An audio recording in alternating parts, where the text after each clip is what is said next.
कांग्रेस प्रदेशाध्यक्ष सांसद अशोक चौहान और चंद्रपुर के कांग्रेस कार्यकर्ता का लोकसभा के उम्मीदवार को लेकर नाराजगी का फोन संभाषण ऑडियो क्लिप वायरल हुआ है, तो दूसरी तरफ माजी सांसद नरेश पुगलिया ने विनायक बांगड़े को समर्थन दर्शाया।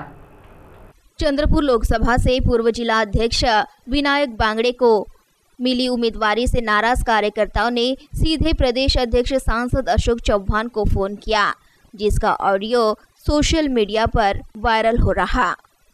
इस संभाषण में चौहान ने कहा, बागी शिवसेना के विधायक धानोरकर को टिकट देने के लिए आपके साथ मैं भी हूँ, लेकिन यहाँ मेरी कोई सुन नहीं रहा। मैं खुद इस्तीफा देने की मनस्थिति में हूँ। आप बोलो मुकुल पासनिक और वडेट्टीवार को बाजू लेने और विनायक बांगड़े से बात करो और समझाओ कि मैं नहीं लड़ सकता। मुझे विनय बांगड़े का नंबर भेजो। इस तरह का ऑडियो है। Hello, good morning sir. हो बोलतोय. चंद्रपूरवरून बोलून राहिलो सर, राजूरकर. हा बोला सर, विनायक बांगडेला तिकीट झाली सर जाहीर. काय सर आपला कॅन्डिडेट शुअर आहे ना सर. महाराष्ट्रामध्ये अशी एकही जागा नाही सर. चंद्रपूरमध्ये शुअर आहे ना सर. अहो तुम्ही जे म्हणताय तिकडे मुकुल वासनिकांशी बोलून घ्या. माझ्याकडून पूर्ण समर्थन आहे, पण काही इथल्या लोकांना साहेब समजत नाही. साहेब आम्ही पूर्ण साहेब मी म्हणून नाही सर. विनायक बांगडे बरोबर आहे. मी तुमच्या बरोबर आहे या सगळ्या विषयामध्ये, समजून घ्या. मुकुल वासनिक काहीच नाही सर. तुमच्या पुढे काहीच नाही सर. तुम्ही पूर्ण महाराष्ट्र सांभाळता सर.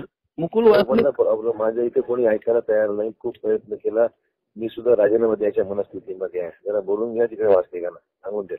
साहेब खूप परेशान आहे साहेब. तो शीट क्लिअर आहे ना साहेब. यांना जड जाते काय जाते माहित नाही साहेब. तुम्ही जरा बोला, आमची बाजू मांडा. वडेट्टीवारला सांगा बाजू मांडायला नाही. वडेट्टीवार साहेब उसेंडीच्या आता मागे लागले. काहीच नाही ते आता उसेंडीला.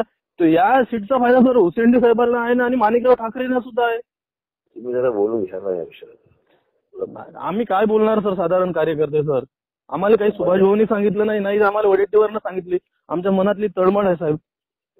तुमची आणि माझं मत सारखं, पण करू काही ते कोणी माझं ऐकत नाही अशी परिस्थिती आहे सर. तुम्ही महाराष्ट्र एवढे सर मोठे पदावर आहेत ना सर. जे करायचं ते बोललं पाहिजे. आता काय सर, काय करणार आहे सर. तेवढी मोठी शीट सर जाणार ना सर. त्या बांगड्याला सांगा की मी रडू शकत नाही, जास्त सुख त्यांना समजायला पाहिजे बांगडे की काय आहे सर. मला बांगडे सर काहीतरी चेंज करा सर. बेटा बांगड्याला भेटून सांगा जाऊन बांगडे सांगून काही फायदा नाही ना सर. त्यांना समजायला पाहिजे तिकीटच नव्हते घ्यायला साहेब पाहिजे. एवढी मोठं खासदार क्षेत्र आहे साहेब. बांगड्यांना सांगा तुम्ही. मग त्याचा नंबर आहे तुझ्या बांगड्याचा नंबर आहे तुमच्याकडे? आहे. मला SMS करा नंबर. ठीक है thank you sir. Thank you. इसी संदर्भ में कांग्रेस के ज्येष्ठ नेता पूर्व सांसद नरेश बाबू पुगलिया ने विनायक बांगड़े एक निष्ठावान कार्यकर्ता कहकर उनके समर्थन में अपनी बात कही। लोकसभेकरता काँग्रेसचे उमेदवार म्हणून विनायक बांगडेंची काल रात्रीच्या लिस्टमध्ये त्यांचं नाव आलेलं आहे. हा एक जुना निष्ठावान कार्यकर्ता आहे. NSUI, युवक काँग्रेस, जिल्हा काँग्रेस संघटनेमध्ये त्यांनी फार काळ काम केलेलं आहे. आर्थिक दृष्टिकोनातून कमजोर असला तरी एक कार्यकर्ता म्हणून एक चांगलं व्यक्तिमत्व आहे. आणि त्याला पक्षाने जेव्हा तिकीट दिली, मी सुद्धा खासदारकीसाठी अप्लाय केलं होतं. आणखी 12 लोकांनी केलं होतं, परंतु पक्ष पुन्हा एकाला तिकीट देणार आहे. आणि यावेळची निवडणूक ही एक अटीतटीची निवडणूक आहे. एकीकडे मोदीजींनी मागील 4.5-5 वर्षात जो अन्याय केलेला आहे जनतेवर, देशावर, त्याच्या विरोधात काँग्रेस आणि UPA पूर्ण ताकदीनुसार मैदानात उतरलेली आहे. आणि ही लढाई जातीवादी प्रतिक्रियावादी शक्ती विरुद्ध सेक्युलर फोर्सेस अशी ही लढाई आहे. यामध्ये तिकीट कोणाला मिळते कोणाला मिळत नाही हा वाद व्हायला नको. आणि त्या दृष्टिकोनातून जिल्ह्यातील सगळे कार्यकर्ते त्यांना मदत करतील. काँग्रेसचे कार्यकर्ते आणि इतर जे मित्रपक्षाचे सेक्युलर कार्यकर्ते आहेत ते सुद्धा मदत करतील. राष्ट्रवादी मदत करेल आणि ही सीट आम्ही निवडून आणू. प्रदेश अध्यक्षाचे जे व्हायरल झालेलं आहे ऑडिओ क्लिपिंग, माझ्या मताप्रमाणे एखादा लहान कार्यकर्ता जेव्हा फोन करतो, कोण आहे काय आहे कोणत्या पक्षाचे ती विचारणा केली पाहिजे. आणि खास करून कोणीही बाहेरून उमेदवार आणेल आणि 5 वर्ष जे आमचे काँग्रेसचे कार्यकर्ते राबतात, काम करतात, लहान मोठे सगळे राहतात त्याच्यात, आर्थिक दृष्टिकोनातून कोणी मजबूत असेल, कोणी कमजोर असेल, आणि काँग्रेस हा पक्ष सगळ्यांना घेऊन चालणारा पक्ष आहे आणि काँग्रेस पक्षामध्ये हजारो कार्यकर्ते एका तालुका लेवलवर असते, तर जिल्ह्यामध्ये कित्येक कार्यकर्ते आहेत, परंतु त्यांना तिकीट न देता MLCची जागा बाहेरून, आणि कोणाला तर शिवसेनेच्या माणसाला, लोकसभेची जागा कोणाला, अरे इथं कार्यकर्ते का सक्षम नाही का काँग्रेसमध्ये? सक्षम कार्यकर्ते आहे, परंतु माननीय प्रांताध्यक्ष आणि उपनेत्यांची फार जवळीक आहे, त्यांच्या मिनिस्ट्रीमध्ये ते होते आणि तेव्हापासून त्यांची जवळीक आहे आणि त्यांनी सपाटाच आणलेला आहे. जिल्हा काँग्रेसचे अध्यक्षपद तर काय, तर बाहेरून आलेल्या लोकांना प्रत्येक पदं त्यांनी तशी वाटलेली आहे आणि आजपर्यंत आम्ही चूप होतो, पक्षात वाद नको म्हणून, परंतु हे बरोबर नाही आहे आणि टेलिफोनवर जर कोणी काही विचारणा केली असता आपण नापून तोलून बोललं पाहिजे, या मताचं मी आहे. काँग्रेस सेंट्रल इलेक्शन कमिटी जेव्हा एक वेळ कॅन्डिडेट अनाऊन्समेंट करते आणि त्यानंतर कोणत्याही प्रकारे बदल होत नाही, एखादा बदल झालाच तर तो सगळ्यांना विचारून होतो, अन्यथा वेळोवेळी जर तुम्ही सीट बदलत राहाल तर त्या येणाऱ्या कॅन्डिडेटवरही परिणाम होईल आणि काँग्रेस अडचण येतील. काँग्रेस कधीही जातीचं राजकारण करत नाही आणि मोजतही नाही की कोणत्या जातीची किती मतं आहे. असं असतं तर माझ्यासारख्या अल्पसंख्याक माणसाला लोकसभा, विधानसभा, राज्यसभा तिकीटच काँग्रेसचे मिळालं नसतं. हे सगळं भाजपामध्ये होते, काँग्रेसमध्ये होत नाही. काँग्रेसला कोणी वेठीस धरू शकत नाही, कोणाची ताकद नाही. जे आमचे उपनेते ते शिवसेनेतून आलेले आहे, हे शिवसेनेतून आलेले आहे, तर त्यांची जुनी मैत्री आहे, त्या दृष्टिकोनातून आपल्या मित्रासाठी प्रयत्न करीत आहे. परंतु पक्षाने जो निर्णय घेतलेला आहे, आम्हाला डावललं तर आम्हाला वाईट वाटलं नाही का? नाही, एक सेकंदापुरता जेव्हा रात्री 1:30 वाजता निकाल ऐकला, ठीक आहे, नाही दिली.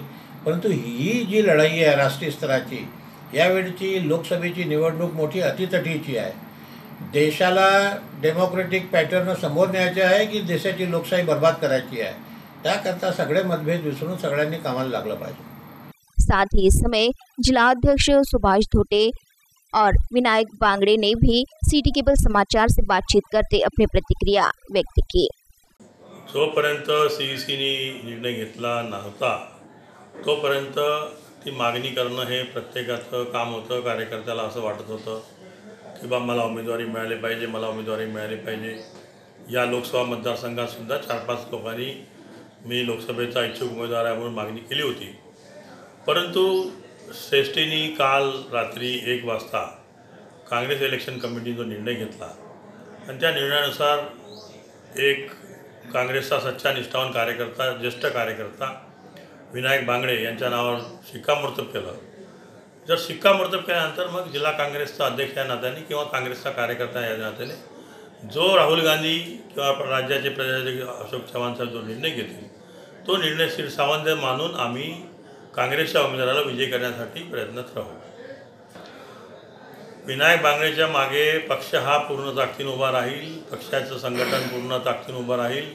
या जिल्ह्यातील 4ही विधानसभा क्षेत्रामध्ये जे काही तालुका अध्यक्ष आहेत त्यांची आता आपण बैठक घेतली. बहुतांश अध्यक्ष इथं उपस्थित होते. त्या बैठकीमध्ये 25 तारखेच्या रॅलीचं आयोजन करण्यात आलं आणि जोरशोराने फॉर्म कसा भरता येईल त्यासाठी नियोजन केलं. आणि जर असेल समजा तर तो जरची व्याख्या जेव्हा जर आणि तर होईल तेव्हाच ते करता येईल.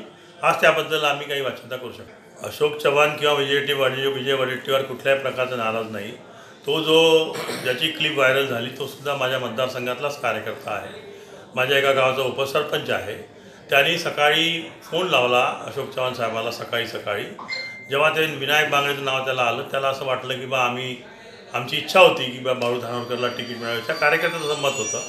त्या दृष्टीने अशोक चव्हाणसुद्धा आता पहाटे झोपले असतील, ते सुद्धा थोडंसं वैतागून बोलले की बा मी सुद्धा प्रयत्न केला, परंतु श्रेष्ठीने जो निर्णय घेतला तो मला शिरसावंत आहे. पण त्यावेळेस त्यांनी म्हटलं की नाही साहेब अन्याय झाला वगैरे. पण त्यांनी साहेबांनी म्हटलं की बा तुला जसं वाटते की अन्याय झाला, मला पण वाटते अन्याय झाला. परंतु नंतर ते त्यांना बोलण्याच्या ओघात ते बोलले काँग्रेसचा कार्यकर्ता आहे म्हणून. परंतु ती क्लिप नंतर व्हायरल झाली, ती व्हायरल व्हायला नव्हती पाहिजे. आणि साहेबांनी नंतर अशोक चव्हाण साहेबांनी त्याच्यावर खुलासा केला. विजय वडेट्टीवार साहेबांनी कुठलीही नाराजी किंवा कुठलीही अजून त्यांनी काही हे केली नाही आहे. ते काल गडचिरोलीच्या लोकसभेच्या उमेदवाराचा फॉर्म भरण्यासाठी व्यस्त होते आणि माझ्या माहितीप्रमाणे ते आजही गडचिरोलीमध्येच आहे आणि 25 तारखेला आमचा फॉर्म भरण्यासाठी चंद्रपूरला येणार आहे. माझ्या मते तर अपेक्षित नाही. नाही, भाजपच्या विरुद्ध तर सर्वसामान्य जनतेच्या भावना तीव्र आहेत, कार्यकर्त्याच्या तर आहेच. आणि निश्चितच आम्हाला अखिल भारतीय काँग्रेस कमिटीने ही जी उमेदवारी दिलेली आहे, या उमेदवारीचं आम्ही सोनं करू आणि निश्चितच निवडून येऊ एवढी आम्हाला विश्वास आहे. जनतेवर विश्वास आहे, सर्वसामान्य आमच्या कार्यकर्त्यावर विश्वास आहे, आमच्या नेत्यावर विश्वास आहे. काही नाही, अशोक चव्हाण यांनी सांगितलं का मी असं बोलत असताना जर कोणी क्लिपिंग काढून कधी कोणाच्या वेळेस झोप झाली नसते, काही झाली नसते, त्यावेळेस जर असा जर रोष असता आणि त्याच्यामध्ये जर काही कमी जास्त झालं, त्याचा मटेरियल सर्वसामान्य कार्यकर्त्यांनी कराव्यास नको. त्यांनी मग सांगितलं की बा जो निर्णय पक्षश्रेष्ठीने घेतलेला आहे तोच निर्णय योग्य राहील, असं देखील अशोक चव्हाण यांनी सांगितलेलं आहे. तर माझं म्हणणं हे आहे की पक्षाचे वरिष्ठ नेते जो निर्णय घेईल तो निर्णय आम्हाला मान्य राहील. ते कोणाला घेतात, काय करतात, तो पक्षाचा निर्णय आहे. आणि जो जर निर्णय पक्षाने घेतला तो पक्षाचा निर्णय आमच्यासाठी घेतला, आम्हाला मान्य आहे. पक्ष अजून काही निर्णय घेईल तो देखील आम्हाला मान्य राहील. आम्ही ते कार्यकर्ता आहोत.